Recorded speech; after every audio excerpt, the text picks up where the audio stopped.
대구원 계획을 이렇게 제목을 이렇게 놓고요. 지금 이 계획 속에서 우리가 알고 넘어가야 될 부분이 상당히 많은데요. 이제 실은 지난 9개 강의는 지금부터의 강의를 하기 위한 준비 강의라고 생각하시면 되겠어요. 지금부터 이제 그리스도의 보혈에 관한 이야기들이 이제 계속될 텐데요. 첫째 이제 질문이 하나가 있어요. 왜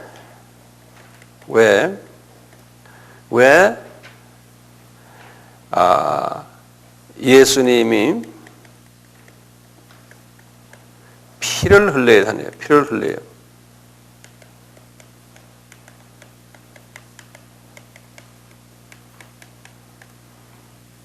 왜 예수님이 피를 흘려야만 하는 거예요? 흘려야만 하는 거죠. 이렇게 누가 단도직입적으로 물어보면 대답하기가 쉬워요? 쉽지 않죠? 그러면 우리가 아는 대로 창세기 3장 15절에 여자의 후손으로 와서 그 피를 흘리신다고 간접적으로 시사한 이야기를 하지만 그것 가지고는 사람들이 뭐 본인도 마찬가지고 만족지가 않죠. 이것이 지금 큰 이슈 중에 하나예요. 자, 그러면요, 이것을 우리가 이 시간에 좀 풀어나가야 될 것 같아요. 첫째, 우리 아담이 죽었다 그랬잖아요. 그래서 이제 아담이 이제 분명히 우리 2장 17절에 그랬죠. 정령 죽으리라. 창세기 2장 17절에요. 이때 이제 우리 지난 시간에도 봤지만 이제 죽는다라는 개념이에요. 죽는다라는 개념이 이제 육이 죽는다는 개념하고 그 다음에 혼이 죽는다는 개념과 그 다음에 영이 죽는다는 개념, 이 세 개념이 다 포함된 포괄적인 의미에서의 죽는다는 거죠. 그렇죠? 예, 그래서 이제 육은 930세에 이제 죽게 됐고, 안 그러면은 영원히 살 수 있는데, 혼도 이제 하나님의 그 성품인, 본래는 하나님의 형상으로 지음을 받은 그 성품이 이제 마귀의 성품으로 이제 변해갔다는 부분, 영은 그 길로 하나님의 자녀가 되어버린 거죠. 다 이렇게 된 거 아닙니까? 근데 이 죽는다는 개념이 산다는 개념의 반대말 아닙니까? 산다는 것은 우리 생명의 원천이 뭐예요? 우리 피라고 그러잖아요. 피. 그렇죠? 예, 그 산다는 개념은 피가 흐른다는 소리죠. 이 개념은 우리가 이제 육적인 개념만 먼저 계산 생각해 봅시다. 피가 흐르는 것을 산다라고 이야기하죠. 피가 흐르는 것을. 그래서 죽는다는 것은 피 흐르는 것이 스탑돼 버리면은 우리가 죽는다 그러잖아요. 왜 그럴까? 이 피 속에 뭐가 있어요? 피가 영양소를 운반하고 또 산소도 운반하고 또 피가 병균을 죽이는 역할도 하고 이런 모든 우리에게 꼭 필요한 역할들을 피가 하잖아요. 특히 산소 운반하는 거예요. 그래서요, 우리가 죽는다 할 때 육만 죽으니까 육의 피만을 생각하는데 피라는 개념이 우리가 눈으로 보이는 그 육의 피, 그런 그 피의 생명적인 그 요소가 육에만 있는 것이 아니고 혼에도 있거든요. 그리고 영에도 있고요. 피라는 것이죠. 그러니까 라이프 소스예요. 우리 생명의 그 원천이 그걸 피라고 생각하면요. 그래서 우리 이 피 개념을 피가 생명의 원천이라는 것을 레위기에서 말씀하셨어요. 레위기 17장 11절에 그 동물의 피를 이야기하시면서 말씀하셨는데 그걸 우리 잠깐 한번 봅시다. 레위기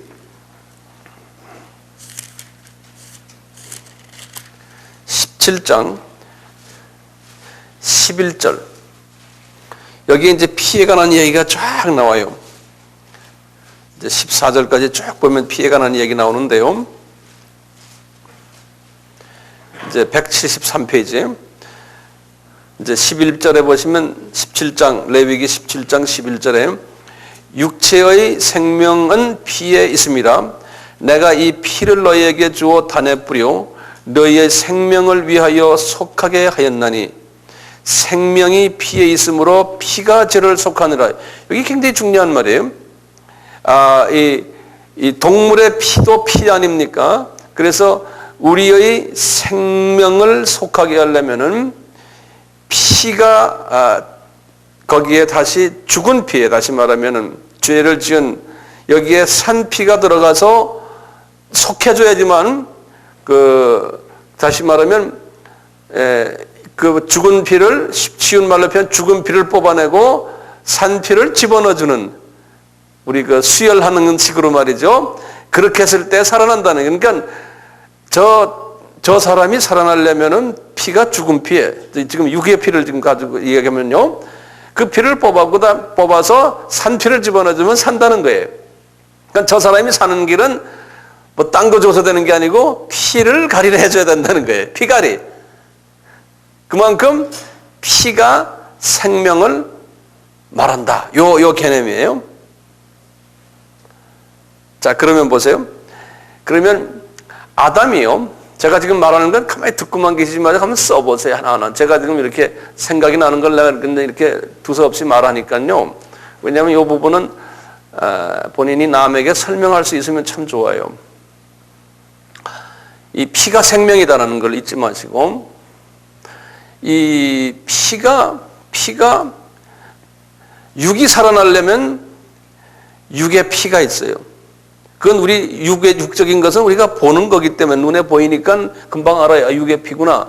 하지만 혼이요. 혼이라는 건 나의 정신이죠. 지식과 의지와 감정 부분이 혼. 그런 것도 적어 놓으시고요. 지정의죠. 이 혼이 살아서 움직이는 것은 그 안에 보이지 않는 혼에 피가 있어서 그렇다고 난 생각해요. 예. 혼의 피니까 우리가 정신이 눈에 안 보이듯이 분명히 그 혼이 약동하는 거기에 보이지 않는 파워가 있어요. 그것을 우리가 혼의 피라 이렇게 한번 우리 한번 생각을 해보자고요. 혼의 피. 네. 그리고 영도 마찬가지예요. 영도 아담이 타락하기 전에는 누구의 피를 가지고 있었어요? 하나님의 피를 가지고 있은 거예요. 그래서 하나님의 자녀라 그랬지 않았어요? 우리가 하나님의 자녀라는 건 하나님의 피를 가지고 있는 거거든요. 근데 하나님이 그랬거든. 너 만약에 선악을 아는 그 나무의 과실을 먹으면은 너는 정령 죽으리라 하는 그 죽는다는 것은, 너는 죽는다는 말이 뭐냐면 너와 나와 관계가 깨지리라, 관계가 없어지리라 그런 말이거든. 죽는다는 말이에요. 본래가요. 관계가 없어지리라. 우리가 예를 들어서 부모님이 세상을 떠났다 지금 요순간에, 그러면 나하고 관계가 끊어진 거예요. 그 순간에. 그래서 죽는다는 말을 성서에서는 관계가 없어지리라 그런 말이거든요. 그렇다면 정령 죽으리라 하는 것은 이분이 육적인 관계도 끊어지고 혼적인 관계도 끊어지고 영적인 관계도 끊어졌다 그런 말이에요. 하나님과 관계가 없어졌다. 그러니까 하나님은 너는 나하고 있는 거 우리 식구 아니야 그런 소리죠. 그리고는 너는 우리 식구 아니고 네가 누구 말 들었냐? 사탄의 말 들었으니까 이제는 사탄의 식구다 그런 말이에요. 네? 그러면 사탄의 식구다 그러면 누구 피를 가졌다는 거예요? 사탄의 피를 가진 거예요. 이제 색깔을 우리가 빨간 피가 아니고 까만 피라고 한번 예를 들어 봅시다. 그러니까 까만 피를 가진 존재가 된 거예요. 예. 본래 빨간 피였는데 이제 우리가 이해를 쉽게 하기 위해서요. 자, 이제 창세기 3장 13, 15절의 말씀은 뭘까요? 하나님의 구원이라는 말은 뭡니까? 다시 말하면 이 육의 피도 오리지널로 바꿔주고, 예? 그 다음에 혼의 피도 하나님의 피로 다시 바꿔주고, 또 그 다음에 영의 피도 바꿔주는 거예요. 그게 이제 하나님의 대구원 작전이, 구원 계획이. 그러니까 피를 바꿔주는 거예요. 하나님의 자녀로 다시 회복하기 위해서.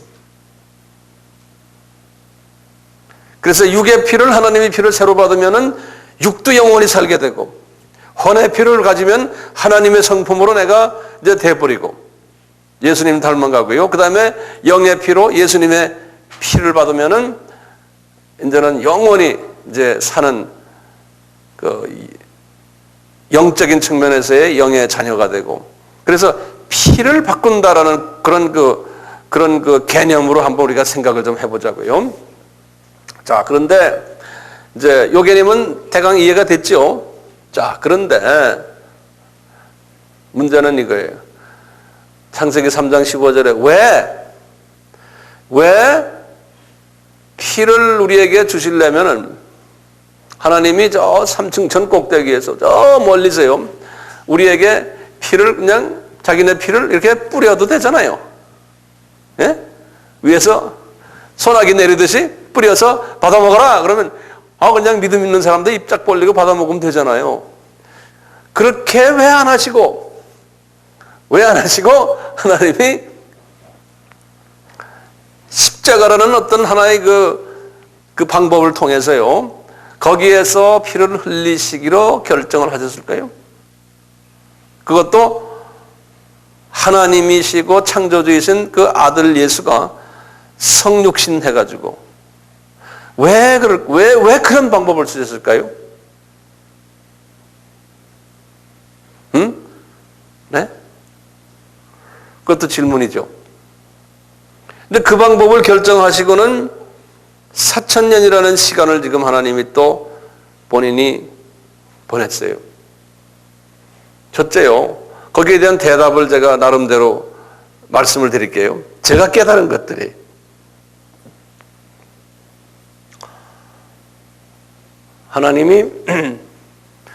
하나님은 이 아담이 죄를 지었을 때 가장 마음이 아팠던 분이 하나님이시겠죠. 그렇죠? 그래서 그 하나님이 마음 아프셨다는 것을 어떻게 이제 표현했냐면 하나님의 화라고 표현해요. 하나님이 화가 나셨다. 그래서 화가 났다는 건 우리가 화난 것이 아니고 거룩한 화예요. 그래서 영어로는 the wrath of God이라고, wrath라는 말을 써요. wrath라는 말은 이거 화라는 소리인데요. wrath of God. 하나님의 화가 나셨다. 근데 거룩한 화예요. 이 하나님의 화예요.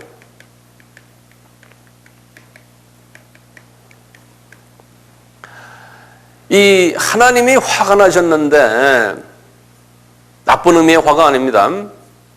막 신경질 내시고 막 이런 개념의 화가 아니에요. 깊은 막 이런 걸 우리가 이런 식으로 표현하면 되죠. 우리 자녀와 부모와의 관계. 기대를 했는데 저 자녀가 부모의 기대에 차지 못할 때 그 부모의 화, 그 거룩한 사랑의 화죠. 그렇게 우리가 이해를 할 수 있으면 좋겠어요. 이런 화를 하는데 이 하나님의 화를요, 풀어야 돼요. 누가? 풀어야 되는데 피조물이 풀어줄 수 있을까요? 그것이 이제 의문이에요.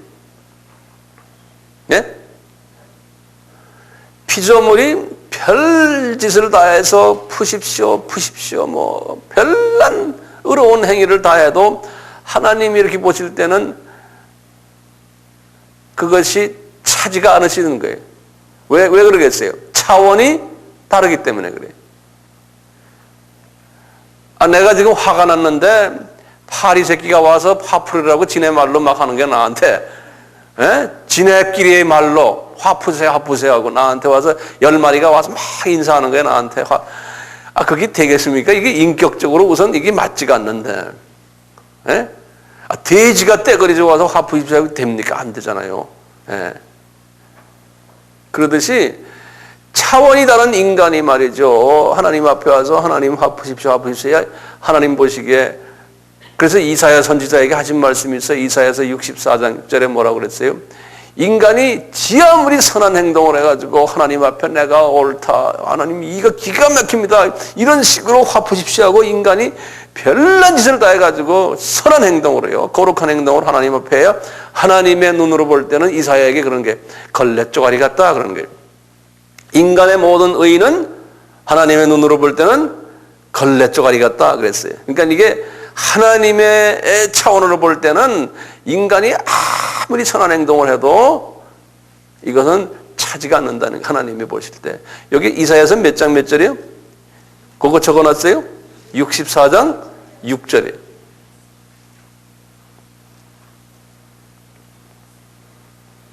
지금 이 기본적인 이런 것은 우리가 다 외워줄 필요 있습니다. 우리 전도할 때 특히요. 그 다음에 여러분들이 자녀들이 이런 걸 물어볼 때 어머니 아버지로서 대답할 수 있어야 돼요. 이게 젊은 아이들은 이런 데에 대해서 관심이 많아요. 이게 해결이 안 되면은 주님 앞에 오질 못해요. 예? 지 아무리 예수 믿어라, 교회 다녀라, 100번 해야 해요. 안 돼요. 예? 이런 부분이 논리적으로 해결되지 않으면요. 그러니까 우리가 지금 논리적으로 해결은 다 안 되지만 하려고 노력을 지금 하는 거예요. 예. 자, 피조물이 도저히 하나님의 마음에 흡족해 할 수가 없다는 거예요. 여기 지금 중요한 개념 중에 하나의 피조물이 하나님의 그 화를 풀어줄 수 없다는 거예요. 그건 불가능하다는 거예요. 왜요? 피조물이기 때문에. 창조주와 피조물은 엄청난 차원의 가치 기준의 차이가 있는 거예요. 그것을 이제 우리 수준에서 우리가 최선을 다해서 하나님 했는데 왜 안 봐줍니까? 이건 우리 이야기예요. 예. 하나님은 하나님의 수준에서 우리가 이야기를 해야 되는데 우리가 하나님의 수준으로 가지를 못해요. 자, 그렇기 때문에요. 인간이 피조물이 이 문제를 해결 못하면은, 하나님의 화를 풀지 못한다면은 누가 풀어야 돼요? 네? 이게 이제 질문이에요. 네? 이 문제는 인간이 할 수 없는 문제예요. 이거는 하나님 스스로가 풀어야 되는 문제예요. 하나님 스스로가. 인간은 못해요. 할 수가 없어요. 우리는 한다고 하지만 우리 수준 가지고는 하나님의 수준에 차지 않는 거예요. 우리는 한다고 하지만. 그러니까 이 창세기 3장 15절에 이 대구원 계획을 이제 삼위 하나님께서 미팅을 했던 것 같아요. 삼위 하나님이 이제 아담이 이렇게 딱 실수를 하니까 아마 미팅을 했어요. 그래서 미팅을 어떻게 했냐면 이제 성부 하나님과 성자 하나님과 성령 하나님은 한 하나님이시지만 위가 셋이 아닙니까? 세 분이 모든 권리고 파워고 모든 것이 다 똑같거든요. 같으신 분인데 기능상 좀 다르다고 그랬죠. 기능상 아버지 하나님이 계획하시는 분이고 아들 하나님은 그 계획을 수행하시는 분이고 성령 하나님은 그 계획을 수행하시도록 힘을 주시는 하나님. 이렇게 우리가 한번 정리했었잖아요. 지난번에요. 그렇지만 이 회의할 때 의장봉이라고 그래요. 의장봉을 가지고 회의를 주재하시는 분은 제가 볼 때는 성부 하나님 같아요. 네. 민주주의로 아마 하시는 것 같아요. 이제 삼위께서. 그래서 결정을 삼위께서 하셨지만, 뭘 결정했냐면, 우리 화난 것을 풀 수 있는 길은 딴 길이 없다. 우리가 풀어야 된다. 그게 이제 회의록을 들여다보니까 그렇게 돼 있는 것 같아요. 네? 그래서, 그럼 어떻게 풀어야 되느냐? 우리가 위에서 피를 탁 내려서 그놈 자석들 피를 다시 우리 줄까? 옛날 줬던 거? 아마 회의하면서 그렇게 가지고는 안 됩니다. 그랬을 거예요. 왜? 그러면 저 피조물들이 죄송합니다. 내가 이게 하나님 식으로 이야기해서요. 이렇게 생각하셨을 거예요. 우리 인간의 말로 표현하면 그래. 그놈의 자식들이 우리가 이렇게 피를 나눠줘야 그걸 고맙게 생각하는 놈 한 놈 없을 거야. 우리의 마음을 모를 거야. 우리가 이렇게 이것 때문에 화나 있는데 저 피조물들이 우리의 이 마음을 저놈들이 알 길이 없어요. 예? 나중에 다시 데려다가 같이 이제 살 텐데 저놈들이 조금 더 고마운 거 이만큼도 표시 안 할 거야. 당연하다고 생각하고 나중에 또 루시퍼처럼 또 딴짓 할지도 모르고. 예? 그러니 딴 길이 없다. 저놈들이 우리의 그 사랑을, 우리의 자비를, 용서를 이해도 저놈들 수준으로 이해하도록 해요. 예? 하나님의 수준으로는 우리가 이해할 수 없어요. 그러니까 인간 수준으로 이해하도록 우리가 인간들 사회 속에 직접 내려가는 길밖에 없다. 그렇게 아마 결정을 해서 성부 하나님이 딱딱딱 사회봉을 때렸던 것 같아요. 그게 창세기 3장 15절이에요. 그러니까 실제로 계획하신 것을 수행하시는 분은 누구예요? 피조물들과 관계를 맺는 분 예수 하나님이, 성자 하나님이. 그래서 그 아들 하나님을 이 세상으로 내려보내시기로 결정을 하신 거예요. 내려보시는데 목적은 뭡니까? 뚜렷하죠. 내려보내셔서 인간들의 모든 죄를 다 뒤집어 쓰시고 화를 본인이 다 뒤집어 쓰시고 아들이 그리고는 이제 저분들에게 그 하나님의 피를 나눠주기 위해서 실제로 하나님이 피 흘리시는 장면을 보여주고 그 피가 하나님의 피다. 너희들 죄를 안고서 하나님이 생명을 주기 위해서 하나님의 생명을 너희들에게 한번 보여주는 장면이 십자가에서 피를 흘리시는 장면 같아. 내 느낌에. 그래갖고 우리가 나를 위해서 하나님이 화가 나셨는데 이분이 나의 죄를 위해서 하나님이 피를 흘리시고 그 피가 나에게 다시 오면은 내가 그 피를 나 주십시오 피. 그러는 순간에 그 피가 싹 나한테 들어와 가지고 내가 그냥 피를 바꾸게 되는 거예요. 사탄의 피가 없어지고 하나님의 피가 나한테 싹 들어오는 하나님이 그런 계획을 하셨던 것 같아요. 네. 내가 피조물로서 말이죠. 이해할 수 있는 부분이 이런 이해예요. 이건 이제 신학적으로 여러 가지로 설명하지만요. 하여튼 이 정도로 우선 이해를 하세요. 쉽게. 그래서요. 예수님이 우리 요한복음 3장 16절에 그러셨잖아요. 하나님이 세상을 이처럼 사랑하사 독생자를 주셨으니 이는 저를 믿는 자마다 멸망치 않고 영생을 얻으리라. 이 말은 굉장히 쉬운 말인데 알고 보면은 예수님이 그냥 이 겉으로만 이렇게 깊은 이해, 거기 더 자세하게 말하면 피를 흘리셨고 그 피를 흘리신 그 피의 그 가치를 깨닫고 하나님께 감사합니다 하면은 그 피가 너희들에게 들어가서 너희들이 새롭게 된다 이렇게 구체적으로 말씀하지 않으셨잖아요. 예. 그렇지만 내용적으로 보면 그런 거예요. 그러니까 피 흘림이 없으면 안 되는 거예요. 피 흘려서요. 피 흘렸다는 것은 전제 조건이 있어요. 우리의 죄를 다 안으셨다는 거예요. 안으시고 이제는 죄인이 된 거예요. 예수님이요. 죄인이 되셔가지고 나를 위해서 죄인이 되셔서 죄인은 피를 흘려야 돼요. 그러니까 이분이 나 때문에 죄인이 되셔가지고 피를 흘리셨는데 알고 보니까 그게 하나님의 피예요. 예. 그래서 하나님이 자신이 피를 흘리셨다. 그렇게 바울에게 계속 말씀하죠. 하나님의 피다. 그러니까 하나님이 피를 공중에서요. 흘리셔가지고 쫙 내려보내면 되는데 그렇게 안 하시고 우리 눈에 보이는 데서 피를 흘리시고는 우리가 나를 위해서 피를 흘리셨군요. 하나님 그 말만 딱 하면 그냥 내 속에 있는 피가 까만 피가 싹 없어지고는 예수님의 피로 내가 착 대치된다는 거예요. 이것이 이해가 안 되니까요. 하나님이 그때부터 인간 역사 속에서 4000년이라는 긴 역사 속에서 이것이 이해되도록요.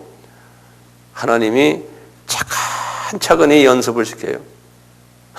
우리 피조물들에게. 그건 이분이 말이죠, 보통 자상한 분이 아니셔요.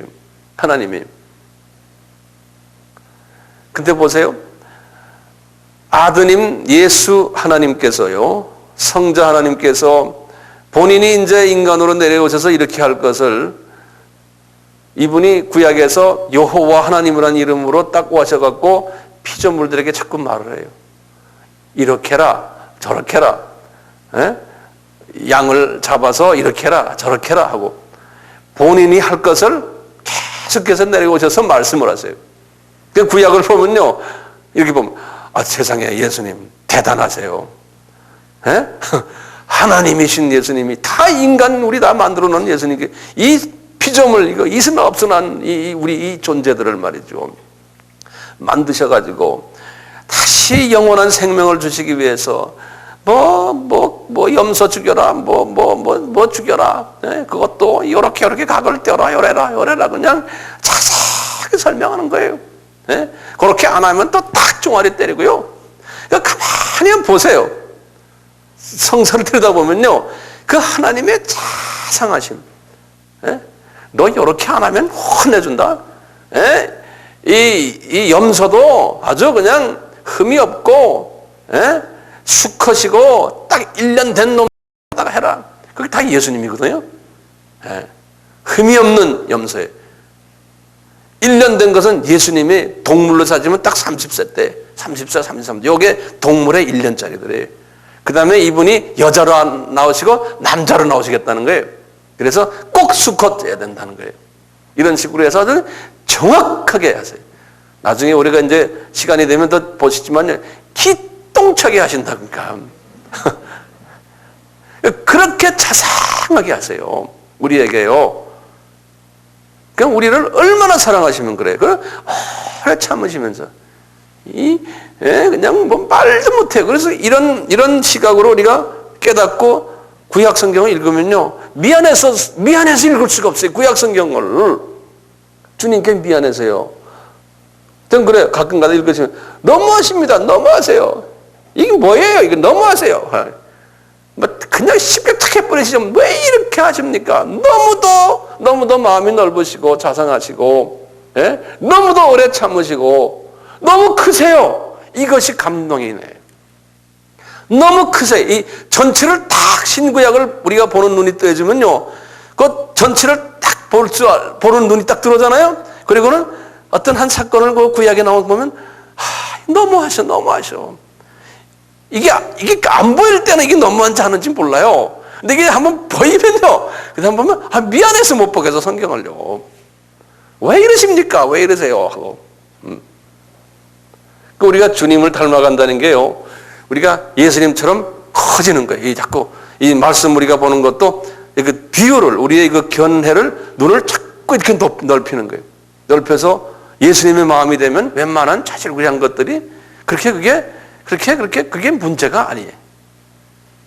그것도 복이죠. 그러니까 이 눈을 넓히는 연습하는 거예요. 이게 보시지만 처음에 아담이 딱 그러고 난 다음에 말이죠. 아담한테 하시는 말씀이 뭐예요? 아담아, 창세기 1장, 2장 21절 아니 3장 21절 제일 먼저 뭐 했어요? 이제 구원계획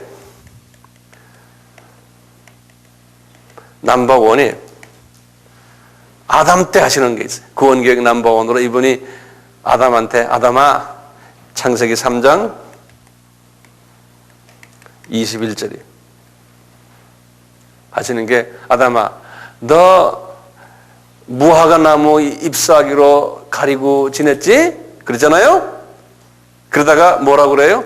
우리 다 알지만 한번 봐요. 21절, 여호와 하나님이 아담과 그 아내를 위하여 가죽옷을 지어 입히시니라. 여기 보면 누가 가죽옷을 만들었어요? 여호와 하나님이 가죽옷을 지어서 줬어요. 지금 이 양반들이 무슨 옷을 입고 있어요? 무슨 치마를? 예? 거기 3장 7절을 보시면 무화과 나무 잎을 엮고 치마를 입거든. 무화과 나무.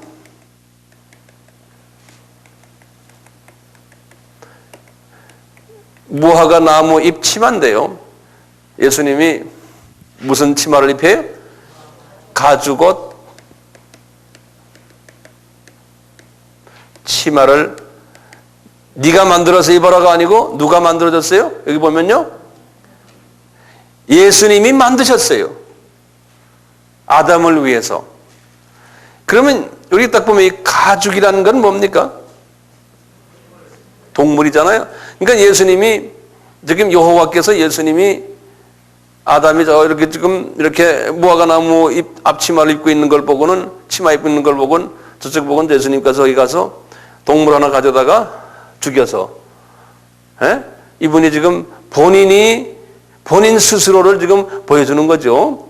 죽여가지고 햇빛에 쫙 말려서 피 다 흘리게 한 다음에 그리고는 아마 피도 좀 자국이 좀 있겠죠. 치마 아마 재봉틀로 치마 만드셔서 그래서 여언나 이리 와라 이리 와라 그래서 쫙 입혀주는 거예요.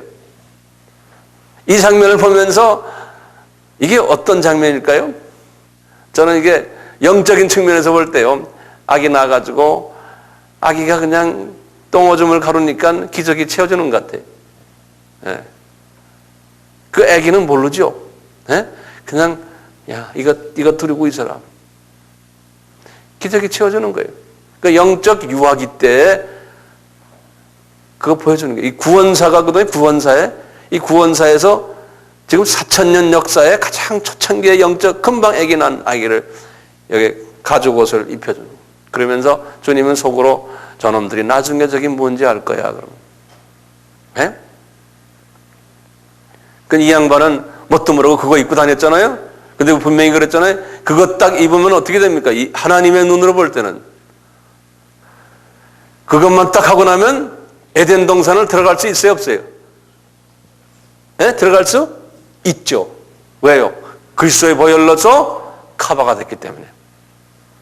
그러니까 어떻게 했어요? 하나님이 여기 보면은 22절부터 거기 보면은 요 하나님이 가라사대 보라 이 사람이 선악을 아는 일에 우리 중 하나같이 되었다는 거예요. 이제는 우리와 예수님과 우리가 누굽니까? 성부 성자 성령 하나님처럼 이제는 되어서 이제는 죄가 커버가 됐으니까요. 그가 그 손을 들어 생명나무 실과도 따먹고 영생할까. 이게 뭐냐면 이걸로 딱 예수 이걸로 커버하니까 선악과가 필요 없는 거예요.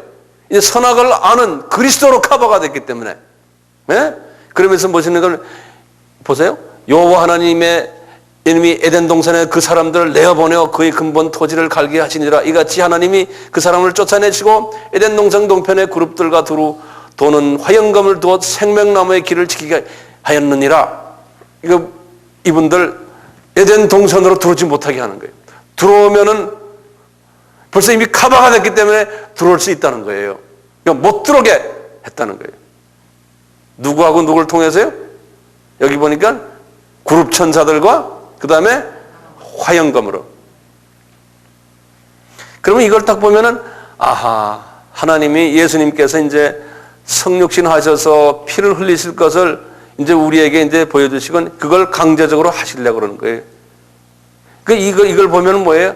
하나님이 인간이 죄를 지었을 때 하나님은 사랑의 하나님이라는 걸 보여주고 싶고 용서의 하나님이라는 걸 보여주고 싶고 은혜를 베푸는 하나님이라는 걸 보여주고 싶은 거예요. 이 피조물들에게. 예? 그냥 가죽옷으로 딱 입혀 그냥 들어와라 다시 들어와라 이렇게 안 하시겠다는 거예요. 그러면 가치를 모른다는 가치를. 그러니까 이제는 4,000년이라는 기간을 가야 된다는 거예요. 그럼 하나님은 보통 크신 분이 아니죠.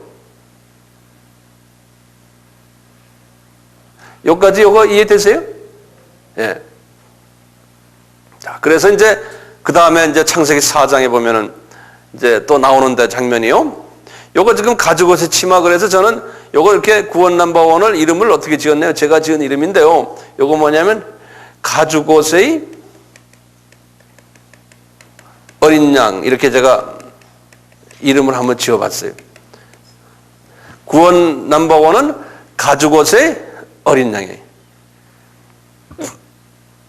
이렇게 하시군요. 이렇게 하시고는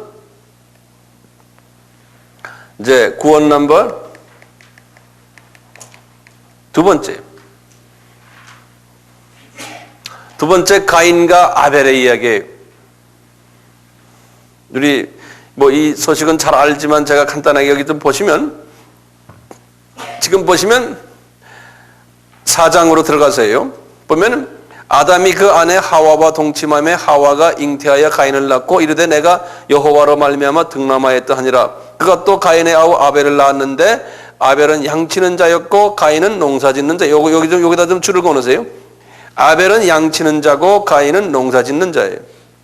세월이 지난 후에 가인은 땅의 소산으로 제물을 삼아 여호와께 드렸고 아벨은 자기도 양의 첫 새끼와 그 기름으로 드렸더니 여호와께서 아벨과 그 제물을 연락하였다. 요 말이에요. 요걸 그래서 우리가 피와 관계없는 사람들은 왜 아벨의 제사를 받았을까요? 그럴 때 뭐라고 그러냐면은 첫 새끼를 바쳤기 때문에 그렇다, 그렇게 이야기해요. 근데 그건 아니에요. 그러면 여기서부터 이게 내용이 달라지는 거예요. 여긴 지금 왜 그럴까요? 왜 아벨의 제사를 받았나요? 피의 제사이기 때문에 그런 거예요. 피의 제사. 이제 아벨의 어린 양이라 이렇게 아벨의 어린 양, 이렇게 제목을 붙여놓고 잠깐 좀 봅시다. 그러면 여기에서 문제가 있어요. 무슨 문제냐면, 왜 그러면 아벨은 양치는 자였기 때문에 얼마든지 양을 바칠 수 있지 않습니까? 가인은 뭐예요? 가인은 농사 짓는 자이기 때문에 양이 없으니까 자기가 지은 것을 그냥 바쳤는데 뭐가 나쁩니까? 이렇게 우리가 이야기할 수 있거든요. 그런데요, 이런 문제가 있을 때 항상 대답은 신약에 가면 대답이 또 있어요. 신약에 어디에 대답이 있어요? 히브리서 11장에 대답이 있어요. 이제 히브리서 11장을 보시면 우리가 히브리서 11장 보시면요, 4절을 보시면 365페이지, 믿음으로 아벨은 가인보다 더 나은 제사를 하나님께 드림으로 의로운 자라 하시는 증거를 얻었느니 그랬어요. 하나님이 그 예물에 대하여 증거하심이라. 저가 죽었으나 그 믿음으로서 오히려 말하느니라. 여기 보면 아벨의 제사가 무슨 제사라고 그랬어요? 더 나은 제사라는 거예요. 그러니까 제사는 제사인데 더 나은 제사라는 거예요. 그런데 믿음으로 더 나은 제사를 드렸다는 거예요. 여기가 지금 중요한 이슈가 있어요. 믿음으로란 말이에요. 믿음이란 말. 자, 그러면 이제 왜 믿음으로 그랬을까요? 믿음이라는 말은 뭐냐면요, 분명히 누가 말을 했는데 그 말을 듣고 믿고서 했다는 거예요. 이게 중요해요. 그냥 한 게 아니에요. 그래서 그 믿음이란 말 잊지 마세요. 믿음은 들음에서 나면 들음은 하나님의 말씀이라고 그랬잖아요. 자, 그러니까 누가 무슨 말을 했길래 믿었다는 거예요. 예? 분명히 아담이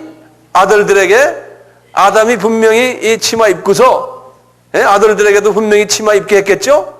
그러면서 이거 예수님이 오셔가지고 날 보고 치마 입혀주셨는데 너희들도 지금 입어라 그래서 한번 다 입고 다닐 거 아니에요? 그러면서 이제 제사를 드리는데 너희들도 꼭 동물을 잡아서 피 흘리고 그거 이제 이렇게 각을 뜨고 한 다음에 너희들도 또 치마 하나 또 엑스트라로 만들어라. 아마 그랬을 거예요. 그런데 아벨은 그렇게 했는데 이 형되는 가인은 약식으로 했다는 거예요. 그거 안 했다는 거예요. 그러니까 하나님은요, 딴 거는 양보하시는데 이 지금 창세기 3장 15절의 구원 계획에 위배되는 것에 대해서는 양보가 없어요. 이 성서에서 보면 이게 지금 등뼈로 우리 몸에 등뼈치 한 줄기로 흘러가거든요. 여기에서 이 예수 그리스도의 보혈의 이 부분에 가르쳐 주는데 거기에서 조금이라도 움직이면은 그냥 가차없이 하나님이 화를 내시고 그러세요. 이제 동물 제사를 지낼 때도요, 나중에 구체적으로 그냥 가르쳐 주는 대로 하라고 그러거든요. 근데 거기 보면 다 그리스도 예수의 모습이 그다음에 있어요. 거기에서 예외가 있으면 탁 혼을 내주세요. 예. 그래서 구약은 누구의 이야기일까요? 보혈 흘리신 예수 그리스도의 이야기가 구약이에요. 구약이. 그래서 구원 넘버 2를 아벨의 어린 양 이렇게 한번 해봤어요. 자, 지금 이 아벨의 어린 양이나 바로 전에 있는 가죽옷의 어린 양이나 이건 다 누구 때문에 언제 일어난 일이에요? 주전 몇 년입니까? 주전 약 4,000년 때 이야기예요. 그리고는 아마 그렇게 쭉 하면서 하나님이 이제 가시다가 주전 3,000년 때 3,000년 때가 누구 때입니까? 노아 때 아니에요? 이제 그거 기억하세요. 주전 3,000이 노아 때죠? 노아 때 하나님이 노아에게 뭐라고 그랬어요? 방주를 준비하라고 그랬지 않습니까? 그렇죠? 그래서 이제 약간 1,000년 후 사건이에요. 1,000년 후 사건인데 방주를 짓도록 하는 장면이 나오잖아요. 그래서 실제로 홍수는 언제 일어났죠? 주전 2,500년이죠. 약 2,500년이죠. 그러니까 다시 말하면 500년, 500년이 아담이 부패한 후에, 아담이 타락한 후에 500년 후가 에녹이고, 실은 622년이지만요. 그 다음에 에녹 다음에 500년이 3,000년이 노아고, 노아 다음에 약 한 500년이 실은 600년이지만 홍수고, 홍수에서 500년이 아브라함이고, 이렇게 아브라함에서 500년이 어떻게 다윗이죠? 모세. 그 다음에 모세에서 500년이 다윗. 그 다음에 다윗에서 500년이 다니엘. 그 다음에 500년이 예수님. 어떻게 아브라함이요? 집에 갈 시간이 된 것 같아요. 조금만 더요, 조금만. 자, 그러면 주전 2,500년이 누구라고 그랬어요? 뭐라고 그랬어요? 주전 2,500년? 노아의 홍수예요. 네. 노아의 홍수 때 보면서 이제 홍수의 그 방주예요. 그래서 제목을 방주의 어린 양 이렇게 해요. 방주가 이렇게 있는데요. 여기 이제 보면 6장에 보시면 창세기 6장 14절에 창세기 6장 14절에 보시면 방주에 관한 그 정확한 그 모양이 나와요. 너는 잣나무로 너를 위하여 방주를 짓되 그 안에 간들을 막고 역청으로 그 안팎을 칠하라 그랬어요. 여기 보면은 우선 이게 방주가 예수님이라고 그러죠. 이런 말 우리 항상 하잖아요. 구원의 방주 그러잖아요. 예수님이죠. 그래서 지금 물은 뭡니까? 물은 세상 죄지요.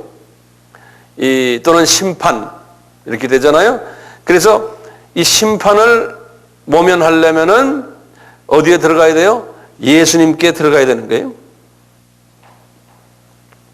예수님께 들어가야 되는데 그런데 말이죠. 방주 모양이 뭐냐면 방주의 안팎에다가 역청을 발라라고 그랬어요. 역청. 이 역청이라는 게 우리는 지금 아스팔트예요. 우리 바깥에 우리 길거리에 길에다가 뿌리는 아스팔트 그런 모습인데요. 이 역청을 안팎에다 발라라 그랬어요. 그래서 신학자들은 이 역청이 뭐냐? 예수님의 피를 이야기해요. 예수님의 피를 안팎에 바르지 않으면 이 물이 새요. 예. 그러니까 심판이 들어오는 거예요. 심판이.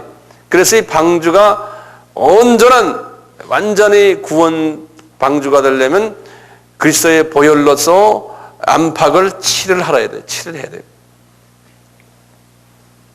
그래서 이 칠하다라는 동사가요. 여기 영어로는 커버 시킨다 이렇게 써요. 커버 시킨다. 이 동사가 이렇게 되는데요. 이게 히브리 말로는 카파르라는 말이 있어요. 카파르. 그 헬라 말이 아니고 히브리 유대인 말이에요. 이 카파르라는 말인데요. 이 카파르라는 말은 뭐냐면 나중에 이 동사를 언제 썼냐면은 이제 제사장들이 가운을 이렇게 입고요. 나중에 이제 가운을 입고 지성소로 들어갈 때 그 소의 피를 온 몸에다 발랐어요. 왜냐하면 제사장의 죄를 커버시키는 거예요. 안 그러면 제사장이 지성소에 하나님의 임재인데 들어가다 보면 자기 죄를 커버하지 않으면 즉살해 버려요. 그 안에서. 그런 얘기 들었죠? 그래서 제사장 옷을 창세기 25장에 이제 만들으라고 그런 거예요. 그래서 우리 가운 입잖아요. 그 가운이 이렇게 미니스컷이 아니잖아요. 쫙 끝까지 길고 모자도 다 써놨잖아요. 그러면 이제 이 소의 피를 발라라는 소리. 그러니까 자기의 피를 카바를 하기 위해서. 그래서 그때 쓰는 단어가 카파르라는 단어예요. 덮어버리는 거예요. 덮어버리는 거예요. 네. 피로써 안에 죄가 있지만 그 죄를 그냥 피로써 덮어버리는 거예요. 그러면은 하나님이 볼 때 그 죄를 간과해주는 이런 의미거든요. 그래서 여기 이미 이 방주의 사건도 하나님이 그런 식으로 역청으로서 안팎을 예수의 피로서 덮어놓으니까 이 심판에 물이 들어가지 않는다는 거예요. 이렇게 상징적으로 이 노아 때 하나님이 그리스도를 보여줬어요. 상징적으로. 자, 한번 다시 처음부터 한번 다시 해봐요. 넘버원이 뭐였던가요? 가죽 옷에 어린 양. 창세기 몇 장? 3장 21절. 두 번째 아벨의 어린 양. 창세기 몇 장? 4장 이야기고요. 그 다음에 지금 세 번째 노아의 방주의 어린 양. 창세기 몇 장? 6장 14절. 이렇게 이제 알아두세요. 자, 그러다가 이제 아브라함 때 왔어요. 아브라함 때. 아브라함은 주전 얼마입니까? 아브라함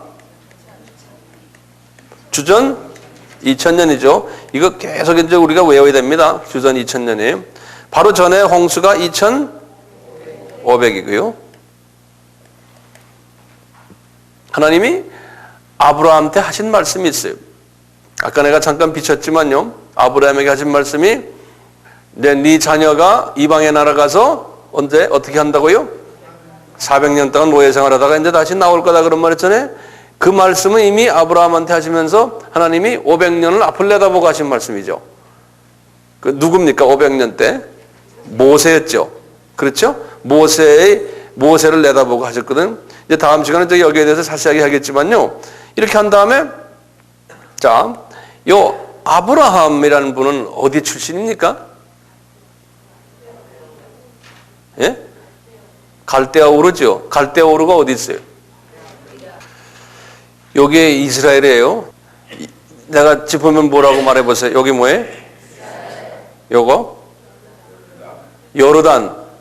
크게 말해요. 요거요? 이락. 요거? 사우디. 요거?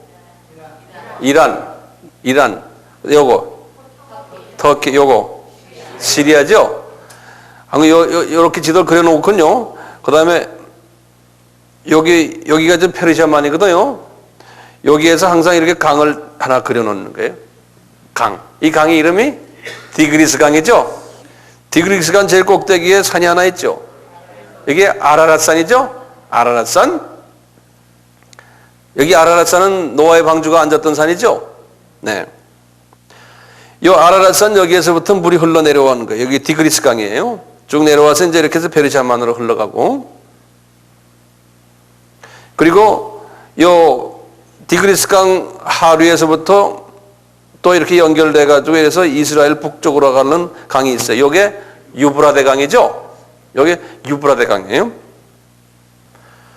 자, 아브라함이 어디에서 태어났냐면 그분 고향이 요 유브라데 강 하류예요. 유브라데 강 여기에서 태어났어요. 여기 갈대어란 거는 경기도란 소리.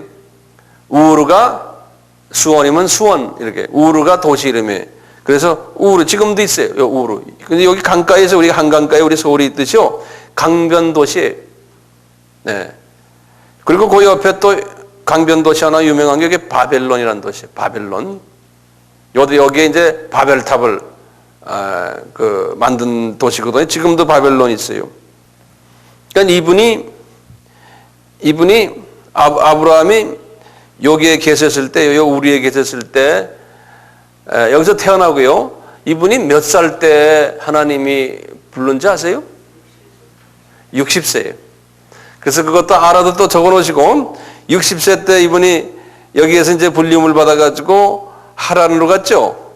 하란이 여기 시리아에 있는 도시거든요. 하란에 가서 몇 년 있었어요? 15년 있었어요. 왜 그래요? 아버지 테라가 죽을 때까지 하나님이 기다렸잖아요. 네. 제가 아바 사막긴가에 대해서 여기에 대해서 자세히 설명하는 게 있어요. 자, 이렇게 해서 이분이 이제 아버지가 죽은 후에 여기에서 이제 이 가나안 땅으로 내려왔잖아요. 내려와가지고 제일 처음에 어느 도시로 내려갔어요? 제일 도착한 도시가 창세기 12장 이야기 제가 합니다, 지금. 12장 한번 보세요. 12장 6절에 보시면 세겜이라는 도시, 세겜. 여기 사마리아 도시거든요. 중간에. 우리 같으면 대전 정도 될까요? 세겜이라는 도시에 이제 도착했어요. 그리고 날 좀 잠깐 보세요. 이 지도 잠깐 보세요. 꼭대기 여기가 갈릴리 호수고, 그 다음에 여 밑에 여기가 사해예요. 사해인데요. 여기 세겜인데요. 여기 좀 복잡해졌지만, 요 사해 꼭대기에서요, 26km 서쪽으로 가면요, 여기에 도시가 여기 예루살렘이에요. 그래서 그것도 같이 좀 외워두세요. 사해 꼭대기에서 서쪽으로 26km 가면은 거기가 예루살렘이에요. 여기가 지금 어느 도시에 도착했다고 그랬어요, 이분이? 여기에 도착하군요. 요 세겜에서 이분이 또 예루살렘 북쪽에서 약 한 10km 정도 북쪽일까? 한 20km 북쪽에 도시가 여기에 베델에 이분이 또 도착했어요. 네. 베델에 도착하고요. 이분이 베델에 도착했다가 베델에서 애굽으로 내려갔다가 다시 베델에 도착한 다음에 다시 베델에 올라와 가지고요. 요 사해 중간 서전에 있는 예루살렘에서 약 한 40km 남쪽에 도시가 있어요. 여기 헤브론이라는 도시예요. 여기가 예루살렘에서 약 한 40km. 예, 헤브론이라는 도시. 여기에 계실 때 롯을 이쪽에 보냈어요. 요 지금 사해 바로 밑에 사해 아주 하류에 밑에 있는 요 도시가 소돔과 고모라거든요. 요리로 이제 보내버렸어요. 롯을. 그러니까 이제 요 헤브론에서 이분이 이제 롯을 떨어뜨려 놓고 아버지도 이제 시리아에서 떨어뜨려 놓고 이제 자기 부인과 이제 딱 하나가 된 거예요, 여기. 네. 그러다가 이분이 또 남쪽으로 한 40-50km 더 내려갔어요. 더 내려간 게 부엘세바예요. 여기 부엘세바. 이분이 부엘세바에 있을 때 그때 이미 이삭을 낳았거든요. 이삭을 낳았는데 하나님이 이삭을 바쳐라 그러는 거예요. 이제 그게 창세기 22장 말씀이거든요. 그럴 때 이제 하나님이 구원계획 넘버 4에 제가 지금 넘버 3 아까 방주했죠. 그 구원계획 넘버 4가 이제 이삭을 바치는 장면이에요. 이삭을 바치는 장면. 이걸 통해서 하나님이 보여주시는 거예요. 자, 보세요. 어떻게 해요? 이삭 바치라니까 이분이 지금 이 부엘세바에서 바치겠습니다 했죠? 그래가지고 이미 이삭이 죽은 거나 마찬가지예요. 예스 했으니까요. 그렇지만 그 아들을 데리고 올라가서 며칠 길로 올라갔어요? 3일 길로 올라갔잖아요. 그러니까 죽은 이삭이 3일 만에 부활하는 장면에 어디서 부활했냐면 바로 여기 이삭을 이 모리아산에서 바쳤잖아요. 예루살렘에서. 그래서 그때 이삭이 죽은 거나 마찬가지인데 이삭이 어떻게 또 살아났어요? 옆에 있는 염소 한 마리를 준비된 걸 거기다 대체시켰죠. 그 염소는 또 누구예요? 그 염소도 예수님 아닙니까? 그래서 그 진짜 죽인 거는 염소를 죽였잖아요. 여기서 이삭을 죽이지 않고요. 그렇죠? 그런 의미에서 상징적으로 이 아브라함에게 말씀하신 분이 누구예요? 예수님이에요. 예수님이 자신이 그렇게 할 것을 이 브엘사바에 있을 때 이렇게 보여주는 거예요. 한번.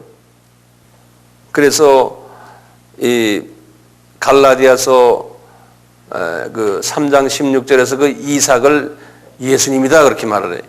바울에게 말씀하시는 거예요. 그 이삭이 예수다 그러는 거예요. 이렇게 해서 아브라함에게도 하나님이 그 모습을 예수 그리스도가 이렇게 구체적으로 모리아 산에서 이제 이 죽으실 것을 말이죠. 아주 그냥 위치까지 정확하게 알려주는 게 아브라함에게 알려주는 거예요. 위치까지요. 하나님이 성육신하셔가지고 죽으셨다가 3일 만에 부활하실 것을 정확하게 이렇게 알려주는 거예요. 아브라함에게.